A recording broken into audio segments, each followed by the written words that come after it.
చైతన్య ప్రసారం.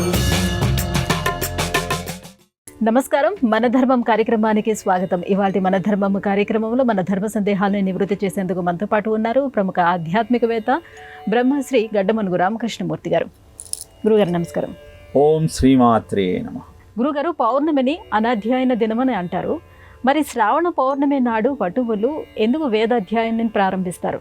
గురుకులాలలో పౌర్ణమి, అమావాస్య, అష్టమి, చతుర్దశి ఈ రోజులలో శిష్యులకు కొత్త పాఠాన్ని ప్రారంభించరు. కారణం, ఇవి అనధ్యయన దినాలు కనుక. కానీ శ్రావణ పౌర్ణమి నాడు మనం యజ్ఞోపవీతం మార్చుకుంటాం. వటువులకు వేదాధ్యయనాన్ని ఆ రోజు ప్రారంభిస్తాం. కారణం ఏమిటి అంటే, వేద విజ్ఞానాన్ని ప్రపంచానికి అందించినటువంటి గురువు హయగ్రీవుడు ఆవిర్భవించినటువంటి పర్వదినం శ్రావణ పౌర్ణమి. వేద విజ్ఞానాన్ని మధుకైటభులనే రాక్షసులు అపహరించి సముద్రంలో దాచిపెట్టారు.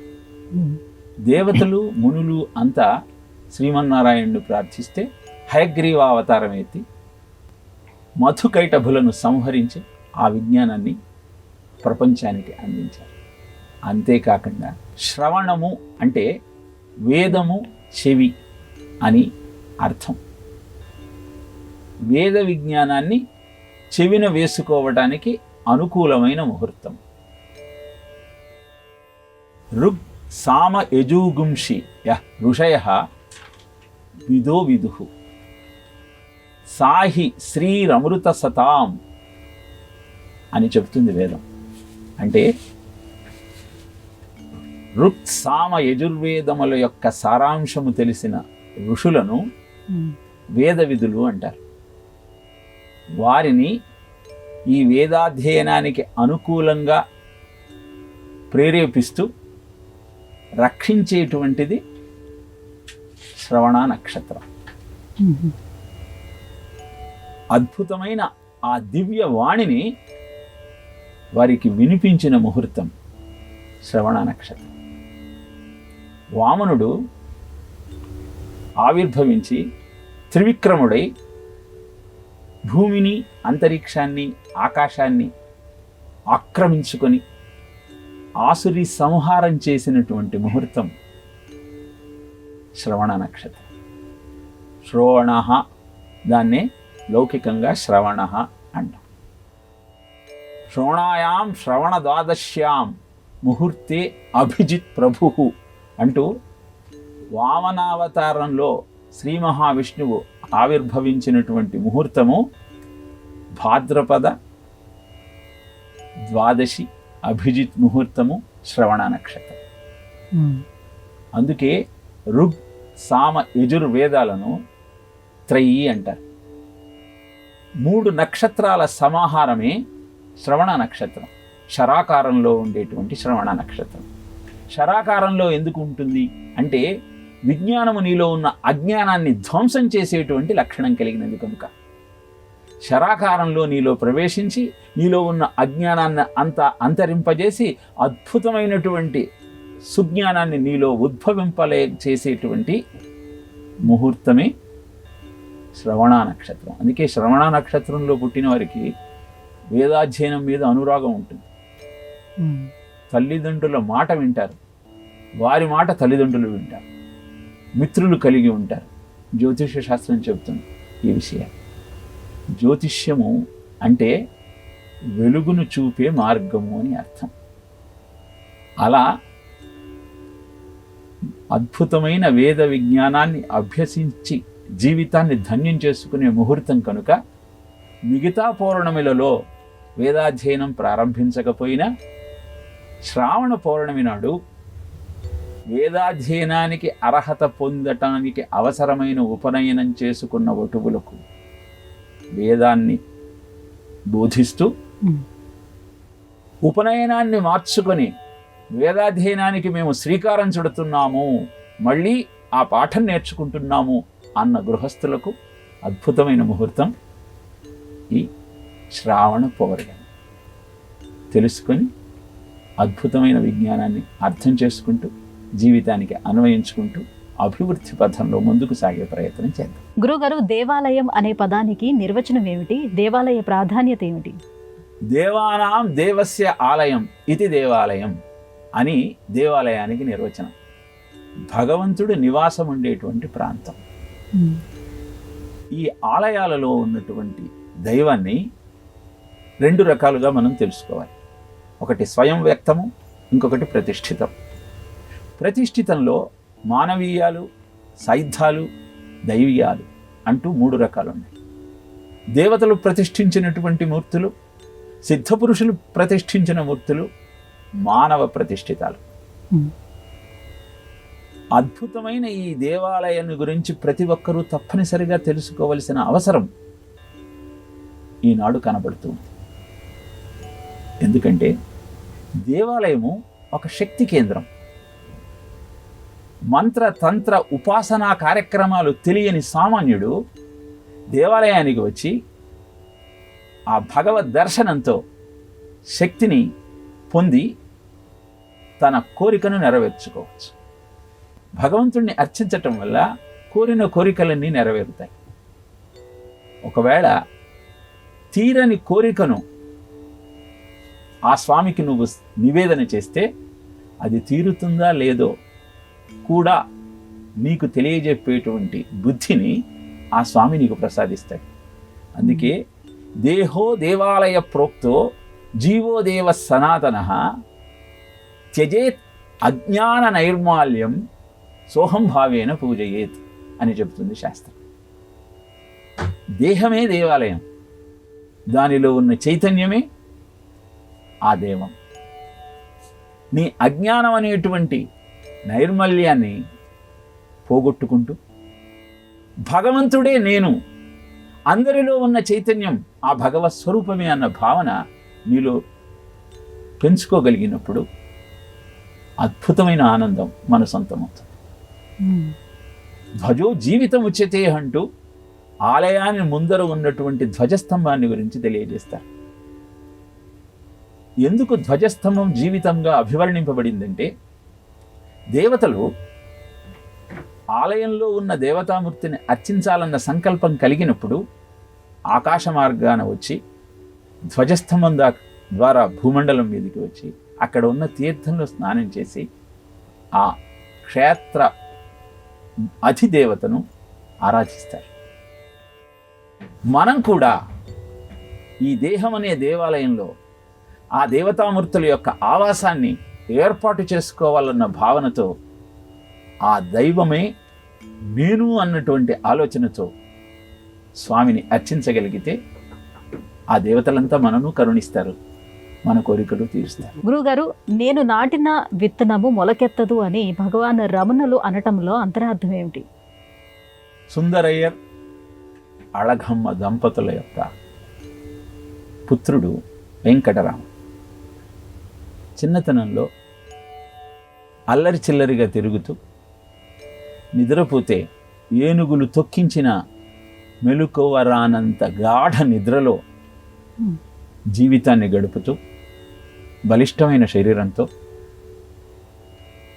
కాలాన్ని గడిపే ఆ వెంకటరామను తన 17వ ఏట జ్వరంతో బాధపడటం ప్రారంభించాడు. మృత్యువు ఆసన్నమవుతుందన్న భావన కలిగింది. ఆ మృత్యువు ఎలా ఉంటుందో చూడాలనుకున్నాడు. కదలకుండా పడుకున్నాడు. అప్పుడు ఈ దేహం నేను కాదన్న ఆత్మానుభూతి పొందగలిగాడు. అంతే, ఇల్లు వదిలేసి ఇది తండ్రిని వెతుక్కుంటూ వెళుతోంది, వెతకాల్సిన పని లేదు అని శరీరం మనం కాదు అన్న ఆత్మభావనతో కింద సంతకం కూడా చేయకుండా అరుణాచలానికి పయనమయ్యాడు. అరుణాచలంలో మౌన దీక్షలో ఉండి ధ్యాన నిమగ్నుడయ్యాడు. ప్రపంచంతో సంబంధం లేకుండా సమాధి స్థితిలో ఉన్న ఆ స్వామిని అనేక మంది భక్తులు ఆశ్రయించారు. మౌనంగానే వారందరికీ సమాధానం చెప్తూ ఉండేవాడు. చాలా కాలం తరువాత మాట్లాడాలని ప్రయత్నిస్తే స్వరపేడిక స్పందించలేదు కూడా. అలా ఆత్మభావనతో అనుక్షణము మంత్రాన్ని ఉపదేశించము అని అడిగిన వారందరికీ నాన్ యారను ప్రశ్నించుకో అని ఉపదేశం చేస్తూ మౌనంగా ఉండే ఆ స్వామి చుట్టూ భక్తులంతా చేరి ఆశ్రమ నిర్మాణాన్ని చేశారు. ఆశ్రమంలో వంట చేసేటప్పుడు ఉబ్బసం బాధతో స్వామి దగ్గరికి వచ్చిన ఒక భక్తుడిని చూసి వంటశాలలో చట్నీ తయారు చేస్తున్న స్వామి, ఈ పచ్చడే నీ ఉబ్బసానికి మందు అంటూ ప్రసాదించగానే స్వీకరించిన ఆ భక్తుడి యొక్క ఉబ్బసం అంతర్ధానం అయిపోయింది. భక్తులంతా ఆశ్చర్యపోయారు. స్వామి చేత్తో చేసే వంట, స్వామి ఇచ్చే ప్రసాదం శుభాలను కలుగజేస్తున్న తరుణంలో ఇక్కడ విత్తనాలు నాటితే అవన్నీ అద్భుతంగా పుష్పిస్తాయి, ఫలిస్తాయి అని స్వామి దగ్గరికి వచ్చి తోటలో పుష్పాలను పెంచటం కోసం విత్తనాలు నాటుదాం రండి అంటూ ఆహ్వానిస్తే, నేను నాటిన విత్తనం మొలకెత్తదు, ఎందుకు ఇబ్బంది పడతారు అని స్వామి చెప్పారు. కానీ భక్తులు వినలేదు. గురుభక్తి అధికంగా ఉన్న నేపథ్యంలో స్వామి చేత్తో పెడితే తప్పకుండా మొలకెత్తుతుంది అని అందరూ అభ్యర్థించారు. వారి మాట కాదనలేక విత్తనాలు నాటినా ఏ విత్తనము పుష్పించలేదు. అప్పుడు చెప్పారు, నన్ను ఆశ్రయించిన వారికి మళ్ళీ జన్మంటూ ఉండదు. వారి పాప ఫలాన్ని, కర్మ ఫలాన్ని అంతా హరించి ముక్తి దొరుకుతుంది. అందుకే భగవాన్ రమణులు ముక్తి మార్గంలో భక్తులకు మార్గోపదేశం చేసినటువంటి భగవత్ స్వరూపులు. అందుకే రమణులు జీవితమే రమణ తత్వం. భగవద్గీతలో ఏ అద్వైత సిద్ధాంతాన్ని స్వామి చెప్పారో దాన్ని ఆచరించి చూపించిన ఆ భగవత్ స్వరూపమే రమణులు. ఏనాడు తనకు ప్రత్యేకత కావాలి అని అడగలేదు, ఎవరైనా చూపినా దాన్ని స్వీకరించలేదు. బైరాగులందరికీ భోజనం బయటే అని ఆశ్రమ నిర్వహణాధికారి చెప్పినప్పుడు మొట్టమొదట తానే ఆ వరుసలో కూర్చున్నాడు. అందరూ భగవాన్ రమణులు ఏరి అని ఆశ్చర్యంగా చూస్తున్న సమయంలో బైరాగుల వరుసలో ఉన్న స్వామిని చూచి ఇక్కడ కూర్చున్నారేమిటి అని అడిగితే, మీరే అన్నారు కదా బైరాగులందరికీ బయట పెడతామని, అందుకే నేను ఇక్కడ కూర్చున్నాను అని తనను ఒక సామాన్యమైనటువంటి వ్యక్తిగా చూడమన్నారు తప్పితే, అందరిలో ఉన్న చైతన్యం ఒక్కటే అయినప్పుడు నా ప్రత్యేకత ఏమిటి అన్న భావనను తన జీవితం ద్వారా రమణతత్వంగా ఆవిష్కరించిన మహానుభావులు భగవాన్ రమణులు. అందుకే ఆయనను ఆశ్రయించిన భక్తులకి మళ్ళీ జన్మ ఉండదు, ఆయన నాటిన విత్తనానికి మళ్ళీ పుష్పించటం అంటూ ఉండదు. అందుకే వారు నాటిన విత్తనం మొలకెత్తలేదు. గురుగారు, అర్ధ శౌచం అంటే ఏమిటి, దాని ప్రాధాన్యత ఏమిటి? సర్వేషాం శౌచానాం అర్ధ శౌచం పరం స్మృతం అని చెప్తుంది మనుస్మృతి. మనకు దేవద్విజ గురు ప్రాజ్ఞ పూజనం శౌచమార్జవం బ్రహ్మచర్యమహింసాచ శారీరం తప ఉచ్యతే అని భగవద్గీత చెబుతుంది. శౌచాన్ని పాటించటం అన్నది శారీరక తపస్సులో ఒక భాగం. శారీరక శౌచం, భావ శౌచం, పరిసరాల శౌచం ఇవన్నీ చాలా ప్రాధాన్యతను కలిగినవే, అవసరమే. కానీ అన్ని శౌచాలలో అత్యుత్తమమైన శౌచం అర్ధ శౌచం. అంటే ధనాన్ని ఎలా సంపాదిస్తూ ఉన్నావు? మనం సామాన్యంగా ప్రశ్నిస్తే సమాధానం ఏముంటుంది అంటే, న్యాయంగా సంపాదిస్తున్నాం. న్యాయంగా కాదు, ధర్మంగా సంపాదించాలి. న్యాయానికి ధర్మానికి ఏమిటి తేడా అంటే, తల్లిదండ్రులను వారి వృద్ధాప్యంలో కాపాడాల్సిన బాధ్యత కొడుకుది. ఆ ధర్మం పుత్రుడిగా అతను నిర్వర్తించాలి. మమ్మల్ని మా కుమారుడు పట్టించుకోవటం లేదని న్యాయం కోసం కోర్టుకెళ్తే ఆ తల్లిదండ్రులకు న్యాయం దక్కదు. కోర్టు కుమారుణ్ణి వారికి పెట్టి తీరాల్సిందే అని ఆదేశించదు. కానీ ధర్మబద్ధంగా ఆలోచిస్తే ప్రతి కుమారుడు తన తల్లిదండ్రులను దైవంగా భావించి వారికి ఆశ్రయం కల్పించాలి. ఇలా సంచయనం చేసే ధనం ధర్మబద్ధంగా అర్థశౌచంతో ఉన్నదా లేదా అని మనం ప్రశ్నించుకుంటే ఎంత ధనం సంపాదిస్తున్నామన్న ఆలోచన కాకుండా ఎలా సంపాదిస్తున్నామన్న ఆలోచన మనలో పెరుగుతుంది. అది జీవితాన్ని శ్రేయోపథంలో ముందుకు తీసుకువెళ్తుంది. అర్థ శౌచం లేనప్పుడు ఆచరించే కార్యక్రమాలు ఏవి ప్రయోజనాన్ని కలిగించలేవు. ధర్మరాజు రాజసూయ యాగం చేశాడు. దానికి అవసరమైన ధనాన్ని అర్జునుడు రాజులనందరినీ పీడించి తీసుకువచ్చాడు. అంటే అర్థ శౌచం లేదు. తత్కారణంగా రాజసూయ యాగం చేసిన 6 నెలల తరువాత ధర్మరాజు రాజ్యభ్రష్టుడయ్యాడు. ఈ పురాణ కథ ఒక అద్భుతమైన సత్యాన్ని మనకు తెలియజేస్తుంది. బై హుక్ ఆర్ క్రుక్ ఏదో విధంగా లక్షలు లక్షలు కోట్లు కోట్లు సంపాదించాలన్న ఆలోచన కలిగినటువంటి సమాజంలో అలాంటి సంపాదన శ్రేయోదాయకం కాదు అన్న సత్యాన్ని తేటతెల్లం చేస్తుంది. అందుకే సర్వేషాం శౌచానాం అర్థ శౌచం పరం స్మృతం అని మనుస్మృతిలో నొక్కి వక్కాణించాడు.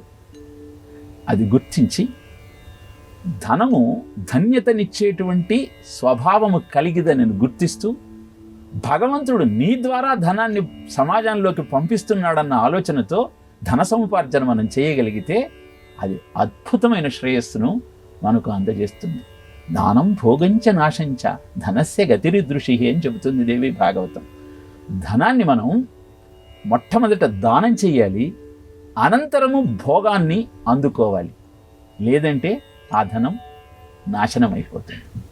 ఈ విషయాన్ని గుర్తిస్తూ ధనం యొక్క ప్రయోజనం ఏమిటో తెలుసుకుంటూ అర్థశోచంతో ఉన్నటువంటి అర్థమే పరమార్థాన్ని నీకు అందజేస్తుందన్న విషయాన్ని గ్రహిస్తూ జీవితాన్ని అద్భుతంగా ముందుకు నడిపించుకునే ప్రయత్నం చేద్దాం. గురుగారు, ఆయుర్వేదంలో త్రికటువులు అని వేటిని అంటారు? వాటి వల్ల ప్రయోజనం ఏమిటి? అమంత్రస్య అక్షరం నాస్తి, నాస్తి మూలమనౌషధం, అప్రయోజకో పురుష నాస్తి, యోజకస్తత్ర దుర్లభ అంటుంది శాస్త్రం. అంటే మంత్రం కాని అక్షరం లేదు, ఔషధం కాని మూలము లేదు, పనికిరాని మనిషి లేడు. కావలసిందల్లా ఈ అక్షరాన్ని ఇలా ఉచ్చరిస్తే మంత్రం అవుతుంది, ఈ మూలాన్ని అంటే ఈ వేరును ఇలా స్వీకరిస్తే ఔషధం అవుతుంది, ఈ మనిషికి ఈ పని చెప్తే బాగా చేస్తాడు అని యోజన చెయ్యగలిగిన యోజకుడు ఉండటం చాలా అవసరం. ఆ యోజకులే ఋషులు. వారు అందించిన అద్భుతమైన వైద్యమే ఆయుర్వేదం. అందుకే ప్రకృతిలో లభించేటువంటి మూలికలతో ఖర్చు లేకుండా నీ ఆరోగ్యాన్ని ఎలా కుదుటపరుచుకోవాలో చెప్పేదే ఆయుర్వేదం. ఆ ఆయుర్వేదంలో తెలియజేసినటువంటి ఈ కటుత్రయం, శుంఠి, మిరియాలు, పిప్పలి, ఈ మూడింటిని కలిపి కటుత్రయము అంటారు. మీరు త్రికటువులు అని కూడా అంటారు. వీటిని చిత్రమూలం అనే వేరుతో కలిపి స్వీకరిస్తే కటుత్రయేణ సంయుక్తో ఘృతేన మధువాపిచ చిత్రకం భక్షయేత్ ప్రాజ్ఞో అని ఆయుర్వేదం తెలియజేస్తుంది. 6 నెలల పాటు నేతితో కానీ తేనెతో కానీ ఈ కటుత్రయాన్ని కలిపి దానికి చిత్రమూలం అనేటువంటి వేరు పొడిని గనక అనుసంధానం చేసి స్వీకరిస్తే పాండురోగం, అపస్మారం, జలోదరం, భగంధరం ఈ వ్యాధులు నశించిపోతాయి. ప్రకృతిలో దొరికే ఈ మూలికలను సరియైన ముహూర్తంలో సంగ్రహించి మంత్రోచ్చారణ ద్వారా ఆ వైద్య విధానాన్ని మనం అవలంబించగలిగితే సైడ్ ఎఫెక్ట్స్ అంటే ప్రతికూలమైనటువంటి పరిస్థితులు ఏర్పడకుండా అద్భుతమైన ఆరోగ్యం మన సొంతం అవుతుంది. ఈనాడు మనం ఏ హాస్పిటల్కి వెళ్ళినా మొట్టమొదట అనేకమైన టెస్టులు రాస్తారు, అనంతరం వాటికి మించిన మందులను ప్రిస్క్రైబ్ చేస్తారు. ఎందుకు అలా చేస్తున్నారు? ఆ వైద్య విధానంలో రోగ నిర్ధారణ చేసే క్రమం అది. కానీ భారతీయ వైద్య విధానంలో నాడి పట్టుకొని నీ వ్యాధి ఏంటో తెలియజేసే అద్భుతమైన విజ్ఞానం ఉన్నది. కనుక ప్రకృతి భగవంతుడు మనకు ప్రసాదించిన వరం. మార్గశిర కార్తీక మాసాలలో చిత్రమూల వేర్లను సంగ్రహించి ఆ పొడిని నేతితో కలిపి స్వీకరిస్తే ఏ అనారోగ్యము రాదు. అద్భుతమైన ఆకారం మన సొంతమవుతుంది, ఏ లేపనాలు అక్కరలేదు అని ఆయుర్వేదం తెలియజేస్తుంది. ఈ ఔషధాన్ని స్వీకరించేటప్పుడు ఓం చండీయాయ స్వాహ అన్న మంత్రాన్ని ఉచ్చరించమంది. ఈ వివరాలన్నీ ఎందుకు తెలియచేస్తున్నానంటే, ప్రకృతి, ముహూర్తము, మంత్రము, ఔషధము ఇవి అన్నింటినీ సమీకరించి వ్యాధి ఏమిటో తెలుసుకొని ఉపయోగించుకోగలిగితే పైసా ఖర్చు లేకుండా పూర్తి ఆరోగ్యాన్ని మనం పొందగలుగుతాం. ఆ విషయాన్ని తెలుసుకుంటూ అద్భుతమైన ఆనందానికి సోపానాలు నిర్మించుకునే ప్రయత్నం చేయాలి. గురువుగారు, నమశివాయ అనే పంచాక్షరి మంత్రాన్ని జపించేటప్పుడు ఓంకారాన్ని జత చేసి జపించాలా, ఓంకారం లేకుండా జపించాలా? ఓంకారాన్ని సూక్ష్మ ప్రణవము అంటాం, పంచాక్షరిని స్థూల ప్రణవము అంటాం. అకార ఉకార మకార బిందు నాదములతో అద్భుతమైన మంత్రంగా ఆవిర్భవించినది ఓంకారం. నకారాది వరుసతో మనను కటాక్షించేది పంచాక్షరి మంత్రం. సాక్షాత్తు శివుడే శివపురాణంలో బ్రహ్మాది దేవతలకు ఈ ఓంకారము, పంచాక్షరి వీటి వివరాన్ని తెలియజేశాడు. ఓంకారం నా ముఖం నుంచే ఉద్భవించింది. ఎవరైతే ఓంకారాన్ని ప్రతినిత్యము జపిస్తారో వారిలో అహంకారం అంతమైపోతుంది, సర్వమంగళాలు వాళ్ళ సొంతం అవుతాయి. ఓంకారము వాచ్యమైతే నేను వాచ్యుణ్ణి. నా ఉత్తర ముఖం నుంచి అకారం, పశ్చిమ ముఖం నుంచి ఉకారం, దక్షిణ ముఖం నుంచి మకారం, తూర్పు ముఖం నుంచి బిందువు, మధ్య ముఖం నుంచి నాదము ఉత్పన్నమయ్యి విస్తరించి ఓంకారంగా కలిసి అద్భుతమైన మంత్రంగా వెలసింది. శివశక్తి సమ్మేళనమే ఓంకారము, స్త్రీ పురుషుల శక్తి కలయిక ఓంకారం. ఎవరైతే ఓంకారాన్ని ప్రతిరోజు 10,000 సార్లు జపిస్తారో లేదా ఉభయ సంధ్యలలో 1000 సార్ల చొప్పున జపిస్తారో వారు శివ సాన్నిహిత్యాన్ని పొందుతారు. అలాగే పంచాక్షరి మంత్రాన్ని కూడా 10,000 సార్లు జపించగలిగితే లేదా ఉభయ సంధ్యలలో జపించగలిగితే కైలాస సిద్ధి కలుగుతుంది. ఎవరైతే గాయత్రి మంత్రాన్ని అనుష్ఠానం చేస్తారో వారు ఓంకారంతో జత చేసి పంచాక్షరిని చెప్పవచ్చు. స్త్రీలు శివాయ నమః అనాలి. గాయత్రి మంత్రాన్ని అనుష్ఠానం చేయని వారు శివాయ నమః అనాలి. అనుష్ఠానం చేసేవారు నమశివాయ అనాలి.